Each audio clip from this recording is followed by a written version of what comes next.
بسم الله الرحمن الرحيم. خروج النساء في الجهاد في سبيل الله تعالى. وأخي ابن إسحاق عن عائشة رضي الله عنها قالت كان رسول الله صلى الله عليه وسلم إذا أراد سفرا أقرع بين نسائه فأيتهن خرج سهمها خرج بها معه، فلما كان غزوة بين المستلق أقرع بين نسائه كما كان يصنع فخرج سهمي عليهن معه، فخرج بي رسول الله صلى الله عليه وسلم.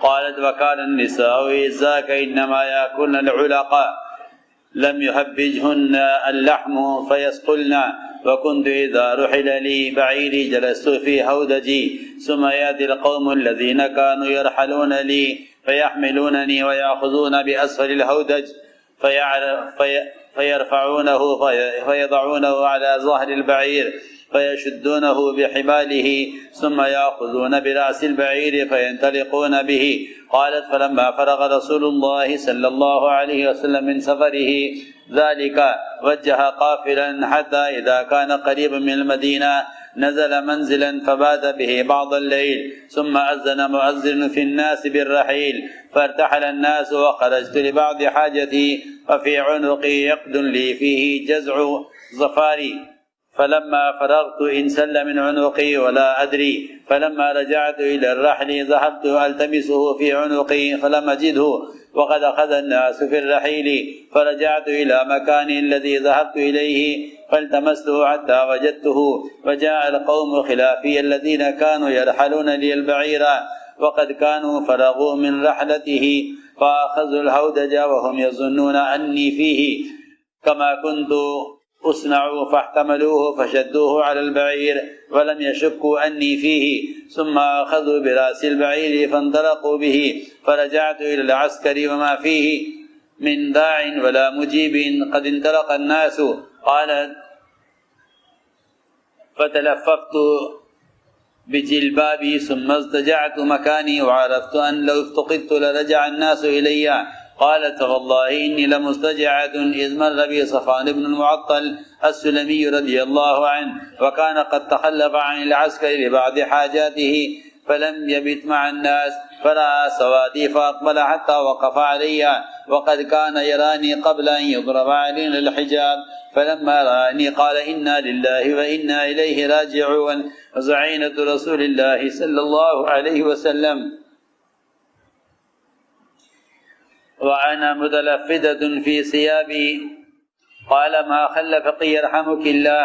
قالت فما كلمته، ثم قرب إلي البعير فقال اركبي، واستأخر عني. قالت فركبت وأخذ برأس البعير فانطلق سريعا يطلب الناس، فوالله ما أدركنا الناس وما افتقدت حتى أصبحت، ونزل الناس، فلما أطمأنوا طلع الرجل يقود بي، فقال أهل الإفك ما قالوا، فارتج العسكر.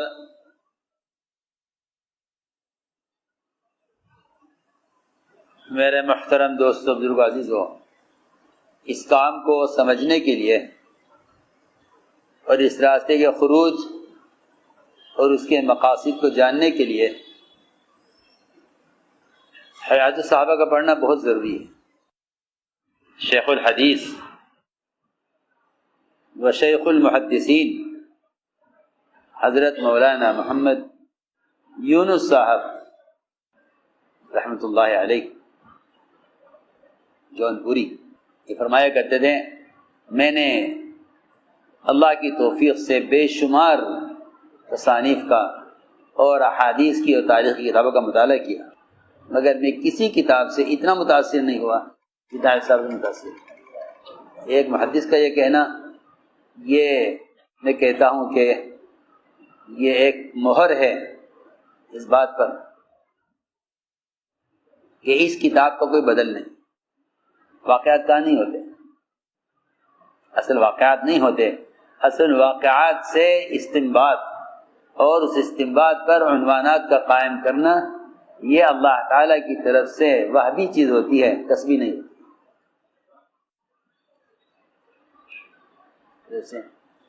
کسبی چیز نہیں، یہ وہبی چیز ہوتی ہے. اللہ تعالیٰ اپنے بندوں پر ان واقعات سے جو مقاصد کھولتے ہیں وہ عام لوگوں پر نہیں کھلتے،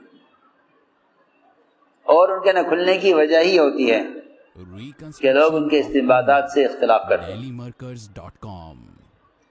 چن چن کر، اور واقعی اللہ تعالی کی طرف سے ایک موافقت اور ایک کیا کہنا چاہیے، ایک عطیہ تھا اللہ کی طرف سے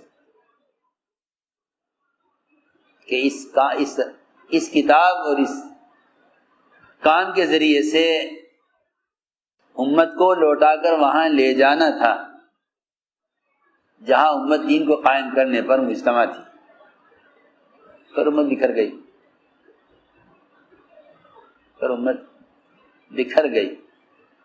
بکھرنے کا مطلب میں یہ کہتا ہوں کہ امت دین کے شعبوں میں بکھر گئی، امت شعبوں میں بکھر گئی۔ یہ امت کی تقسیم زیادہ خطرناک ہے، قبائل اور الوان کی تقسیم سے بھی زیادہ مضر امت کا دین کے شعبوں میں تقسیم ہو جانا ہے۔ دور رسالت میں یہ بات نہیں تھی، دین کے جتنے بھی شعبے تھے امت ان تمام شعبوں کو لے کر اجتماعی طور پر چل رہی، دعوت بھی، عبادت بھی، تعلیم بھی، ان تینوں شعبوں پر مجتمع تھی۔ یہ ایسا نہیں تھا کہ یہ تین شعبے صحابہ کی تین جماعتوں پر تقسیم تھے، ایسا نہیں، بلکہ ہر ایمان والا ان تین شعبوں سے منسوب تھا، ہر ایمان والا، دعوت سے بھی، عبادت سے بھی اور تعلیم سے۔ تو میں نے عرض کیا کہ اللہ کے راستے میں عورتوں کا نکلنا، لوگ اشکال کرتے ہیں، اشکال کی وجہ یہ ہے کہ جہاد کے بنیادی مقاصد کا جاننا ضروری ہے، اگر وہ نہیں جانو گے تو اختلاف کرو، دعوت اصل ہے اور دعوت امت کے ذمہ ہے، اور عورتوں کو کوئی طاقت نہیں ہے جو امت سے علیحدہ کر، ممکن ہی نہیں ہے، کام امت کے ذمہ ہے اور عورتیں امت سے مستثنا۔ یہ کہنا کہ مردوں کا کام عورتوں کا کام نہیں ہے، سمجھ لے اگر یہ عورتوں کا کام نہیں ہے تو اب باطل عورتوں کے راستے سے آئے گا، مرد مجبور ہو جائے گا حق کو لانے میں عورت کے سامنے۔ یہ حضور اکرم صلی اللہ علیہ وسلم نے اس کام پر اور جہاد پر، دین کو قائم کرنے کی کوشش پر عورتوں کو، مردوں کو، بچوں کو، سب کو جمع کیا، سب کو جمع کیا، یہ نہیں کہا یہ تمہارا کام ہے، تمہارا کام ہے۔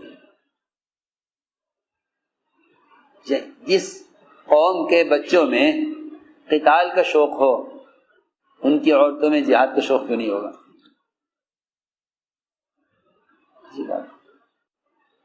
بچہ طبعی طور پر کمزور ہوتا ہے۔ تو میں نے عرض کیا کہ ایک سنت ہے، وہ سنت یہ ہے کہ ہر امتی داعی بنے، یہ سنت ہے۔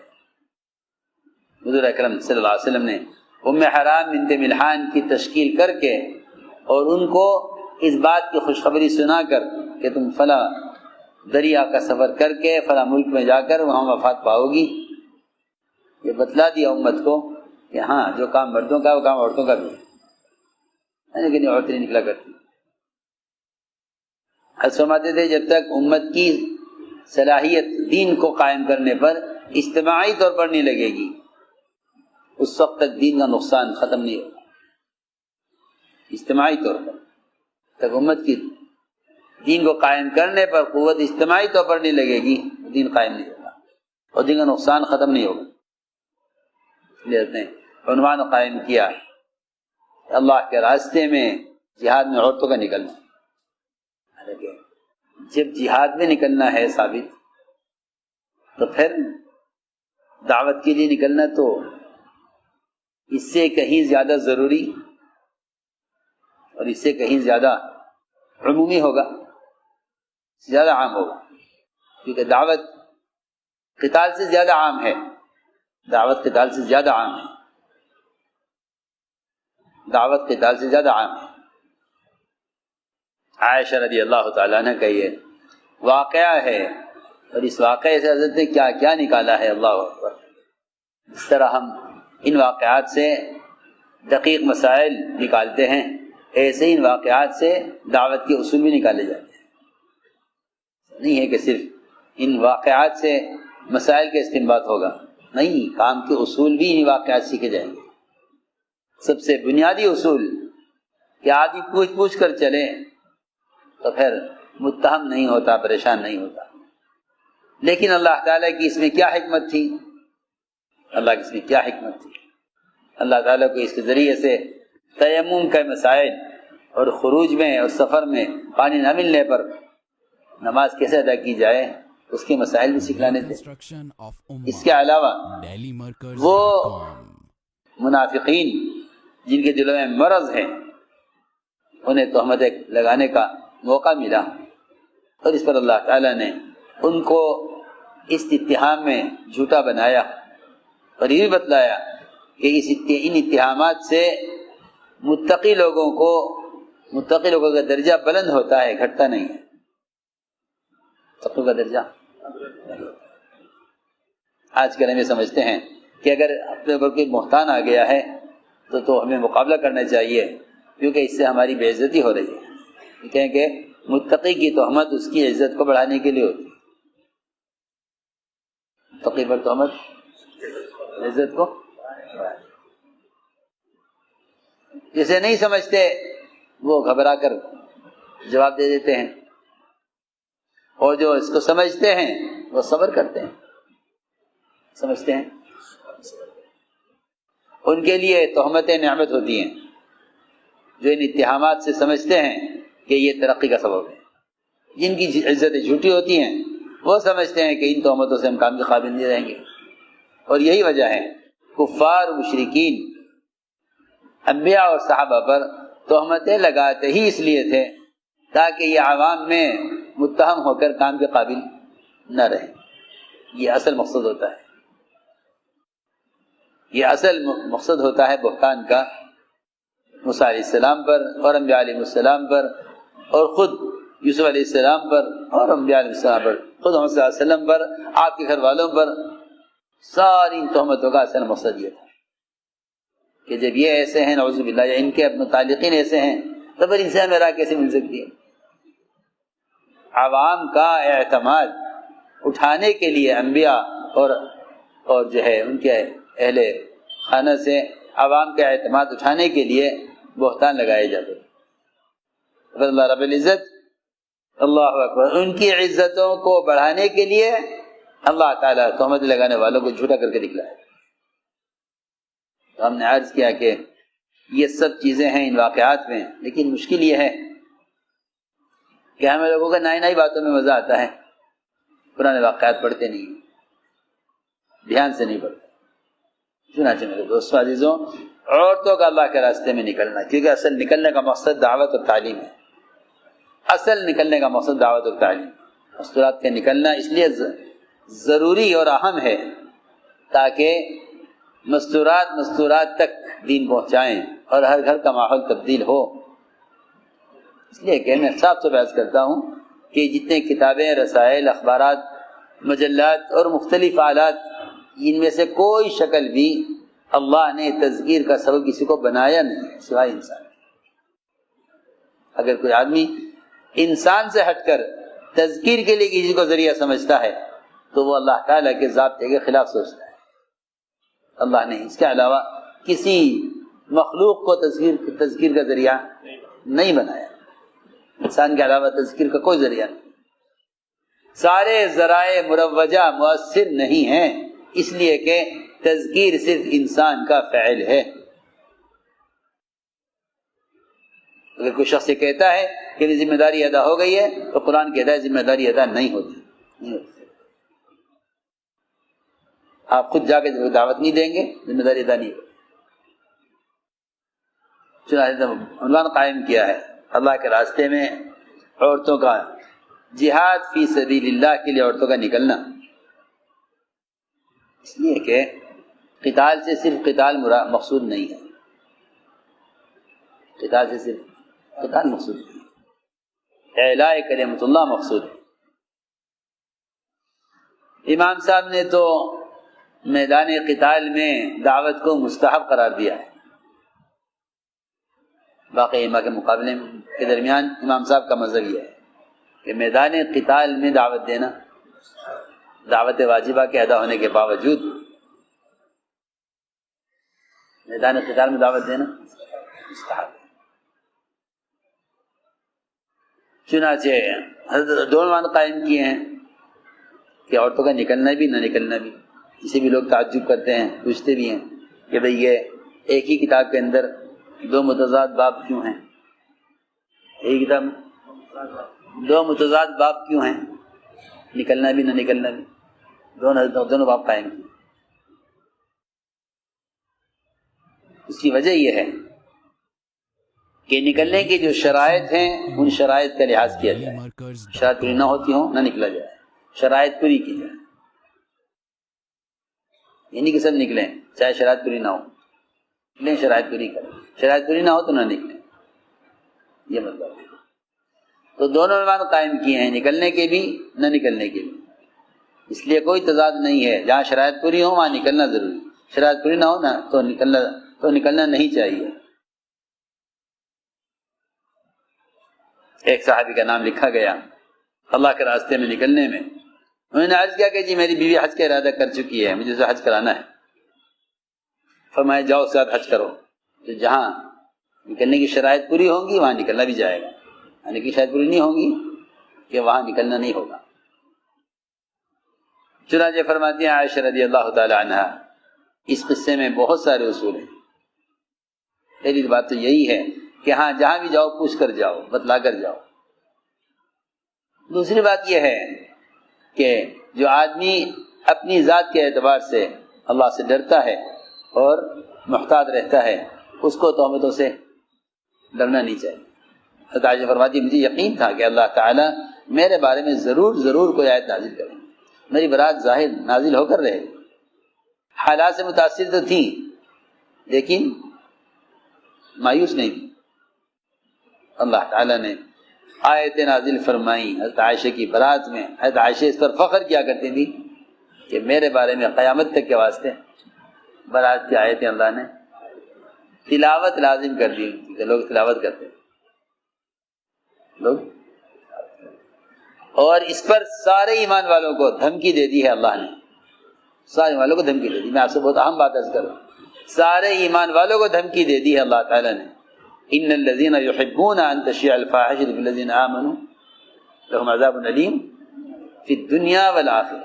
یہ دونوں جگہ عذاب کی دھمکی ان لوگوں کے لیے ہے جو فحش باتوں کو، جھوٹ باتوں کو پھیلاتے ہیں اور چاہتے ہیں کہ باتیں پھیلیں، اس لوگوں کے لیے رسوائی ہے، عذاب دنیا میں بھی آخرت میں بھی ہے۔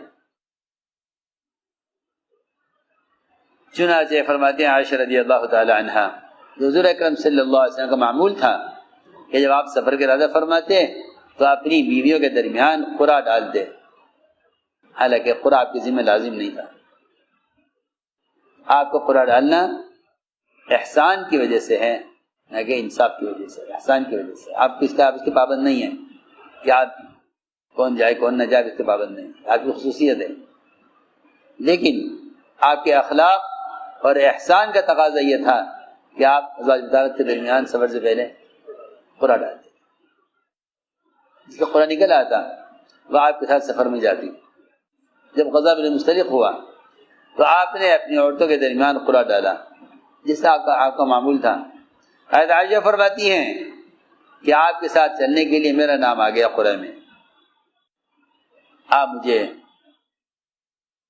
لے کر نکلے۔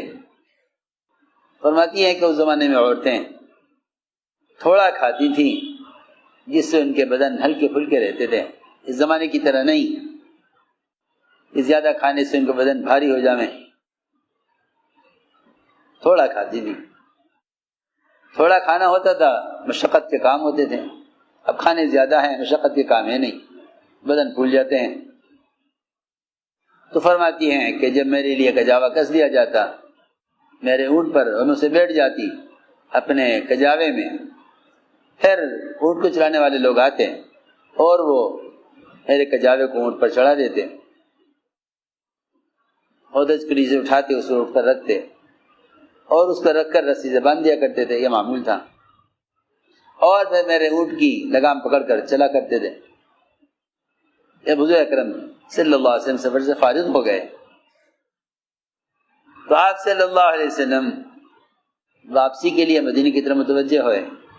جب قریب پہنچے مدینہ منورہ کے تو آپ نے ایک رات کہیں راستے میں قیام کیا۔ قیام کے بعد آپ نے وہاں سے کچھ کا اعلان کر دیا، لوگ روانہ ہو گئے اور میں قضائے حاجت کے لیے وہاں سے چلی۔ میرے گلے میں میرا ایک ہار تھا جو بنو ظفار یمن کے ایک علاقے کی کوڑیوں کا بنا ہوا تھا۔ جب میں وہاں سے فارغ ہوئی قضائے حاجت سے تو وہ میرے گلے سے نکل گیا، ایسا کہ مجھے پتہ نہ چل سکا۔ جب میں واپس آئی کجاوے میں تو میں نے ہار دیکھا اپنے گلے میں، تو میں نے ہار گلے میں نہیں پایا۔ چنانچہ میں اپنی جگہ واپس آئی ہار کی تلاش میں نے ہار تو پا لیا، لیکن جب واپس آئی تو قافلے کو نہیں پایا، وہ روانہ ہو چکی۔ چنانچہ انہوں نے میرے کجاوے کو یہ سمجھ کر کہ میں اس میں ہوں ہلکی پھلکی دی، پتہ نہیں چلا کجاوے میں کہ آپ ہیں یا نہیں ہیں، انہوں نے اٹھا کر کجاوا باندھ دیا سواری پر اور لے کر روانہ ہو گئے، اور سب کا خیال یہ تھا کہ میں کجاوے کے اندر موجود ہوں۔ چنانچہ انہوں نے کجاوے کو اٹھایا اور اونٹ پر رکھا، اس کو باندھا، اور مجھے کسی کو شک بھی نہیں تھا اس بات کا کہ میں اس میں ہوں۔ چنانچہ وہ میری اونٹ کی لگام پکڑ کر نکل لیے۔ میں واپس پلٹ کر آئی، آ کر دیکھا کہ لشکر تو وہاں سے روانہ ہو چکا ہے، نہ وہاں کوئی بات کرنے والا تھا نہ کوئی جواب دینے والا تھا، وہاں کوئی نہیں تھا۔ چنانچہ لوگ روانہ ہو گئے، میں وہیں اپنی اوڑھنی اوڑھ کر چادر لپیٹ کر لیٹ گئی اسی جگہ پر، اور میں نے جان لیا کہ جب وہ مجھے نہیں پائیں گے تو واپس آئیں گے میری تلاش میں۔ کہتے ہیں خدا کی قسم میں لیٹی ہوئی تھی، اچانک میرے پاس سے صفوان ابن معطل سلمی گزرے اور یہ لشکر کے پیچھے چل رہے تھے، کسی کا سامان گر جائے، کسی کی کوئی چیز کھو جائے، راستے سے اٹھانے کے لیے، کوئی رہ جائے اس کو ساتھ لینے کے لیے، وہ پیچھے چل رہے تھے۔ یہ معمول تھا کہ ایک آدمی کو بیچ لایا جاتا تھا تاکہ وہ لوگوں کی حاجتیں اور ضروریات کو دیکھتا رہے۔ اس آدمی نے لوگوں کے ساتھ رات نہیں گزاری تھی، چنانچہ انہوں نے مجھے دیکھا اور دیکھ کے میری طرف آئے، اور انہوں نے مجھے دیکھا ہوا تھا پردے کے نازل ہونے سے پہلے، اس وقت تک پردہ نہیں آیا تھا۔ مجھے دیکھا تو فوراً انا للہ پڑھی، کہا انا للہ و انا الیہ راجعون، یہ تو اللہ کے رسول صلی اللہ علیہ وسلم کی محترمہ ہیں، آپ کی اہلیہ محترمہ ہیں، یہاں کیوں ہیں؟ اور میں اپنے کپڑوں میں اچھی طرح لپٹی ہوئی تھی، کپڑے میں اچھی طرح لپٹے ہوئے۔ میں نے مجھ سے پوچھا کہ کیوں پیچھے رہ گئی آپ، کیا بات ہو گئی؟ سبحان اللہ، کیا ادب ہے۔ فرماتی ہے کہ میں اس بات کو کوئی جواب نہیں دیا، اس کی بات کا کوئی جواب، اتنے سخت حال میں بھی نامحرم سے بات نہیں کی۔ سوچیے تو صحیح، آج کل لوگوں نے دنیاوی ضرورتوں کے لیے معاشرے کو ختم کیا ہے، معاشرے کو برباد کیا ہے، ضرورتیں گنجائشیں نکال کر، اور سارا مداری جواز پر ہے، سنت اور شریعت اور احتیاط اور تقویٰ تو ختم ہو چکا، تو جواز پر ہے سب۔ اس موقع پر بھی کہتی ہیں میں نے کوئی جواب نہیں دیا، اور یہی انبیاء علیہ السلام اور ان کی ازواج مطہرات کا یہی معمول رہا ہے۔ حالانکہ فرشتہ آیا تھا حضرت مریم کے پاس، کیا تھا؟ فرشتہ، اور فرشتے تو معصوم ہوتے ہیں۔ انہوں نے جواب یہ دیا تو کتنا ہی متقی ہو مگر میں پھر بھی تجھ سے اللہ کی پناہ چاہتا ہوں۔ کیا کہا نا؟ تو کتنا ہی متقی کیوں نہ ہو میں تجھ سے پناہ چاہتا ہوں۔ بتائیے پھر اولیاء کی کیا حیثیت رہ گئی کہ عورتیں ولی سے پردہ نہ کریں گے؟ نہیں، فتنے کا اندیشہ نہیں ہے، فتنے کا اندیشہ نہیں، وہاں پر فتنے کا اندیشہ تھا۔ اور ادھر مریم، ادھر فرشتہ معصوم، جس میں گناہ کا مادہ ہی نہیں ہے۔ اسی کیا کہا انی اعوذ بالرحمن منک ان کنت تقیہ، اگر تم متقی بھی ہیں تبھی میں تجھ سے اللہ کی پناہ چاہتی ہوں، میرے سامنے ہٹ جا۔ مولانا الیاس صاحب رحمۃ اللہ علیہ کی اہلیہ صاحب کی والدہ باہر سے بے پردہ آنے والی عورتوں سے مردوں کی طرح پردہ کرتی تھی۔ عورت اندر داخل ہوئی، وہ اما جی نے فوراً اما جی نے پردہ کر دیا۔ اما جی نہیں، یہ تو عورت ہے، آپ پردہ کر رہی، یہ عورت ہے، یہ تو باہر سے بے پردہ آئی، یہ تو مرد ہے، عورت کہاں ہے؟ کون ہے؟ واقعی میں کہتا ہوں، ان ساری قیودات کی وجہ سے نمازوں میں کمال تھا، تو کچھ بھی نہیں۔ کہو گے کوئی پہنچ جاؤ گا کسی مفتی کے پاس فتویٰ لینے کو، وہ کہہ دے گا جائے گا، سخت ہے ہی نہیں۔ ہاں سب بات اہلیہ صاحب کی اہلیہ کس سے؟ بے پردہ عورتوں سے پردہ، مردوں کو دیکھتی پھر رہی ہے، عورت کہاں رہی؟ عائشہ رضی اللہ تعالی عنہ نے کہتی ہے میں نے اس سے کوئی بات نہیں کی، حالانکہ اس موقع بعد بھی کتنا بے چین پریشان کہ میں ہوں، یہ ضرورت ہے، میں کھو گئی تھی، میں یہاں رہ گئی تھی، کچھ نہیں سے بات نہیں کی۔ انہوں نے میری طرف اونٹ بڑھایا اور دور سے آواز دے کر کہا سوار ہو جائیے، اور کہہ کر دور چلے گئے مجھ سے، صفوان ابن معطل دور چلے گئے مجھ سے، جناب میں سوار ہو گئی، انہوں نے میرے اونٹ کے نکے پکڑ کر چلے اور تیز چلے لوگوں کی تلاش میں۔ کہتے ہیں خدا کی قسم ہم لوگوں تک نہیں پہنچ سکے، اور میں بھی ان کو نہ ملی، یہاں تک کہ صبح ہو گئی۔ لوگوں نے جگہ جا کر قیام کیا۔ جب لوگ اطمینان سے وہاں اتر گئے تو وہ میرے اونٹ کی نکیل پکڑ کے وہاں پہنچے۔ پھر اس کے بعد تہمتیں لگانے والوں کو موقع ملا، انہوں نے کیا تہمتیں لگائیں؟ اللهم صل على سيدنا مولانا محمد وعلى آل سيدنا مولانا محمد كما صليت على إبراهيم وعلى آل إبراهيم إنك حميد مجيد. ربنا ظلمنا أنفسنا وإن لم تغفر لنا وترحمنا لنكونن من الخاسرين. رب اغفر وارحم وتجاوز عما تعلم إنك أنت الأعز الأكرم. ربنا آتنا في الدنيا حسنة وفي الآخرة حسنة وقنا عذاب النار. سبحان ربك رب العزة عما يصفون وسلام على المرسلين والحمد لله.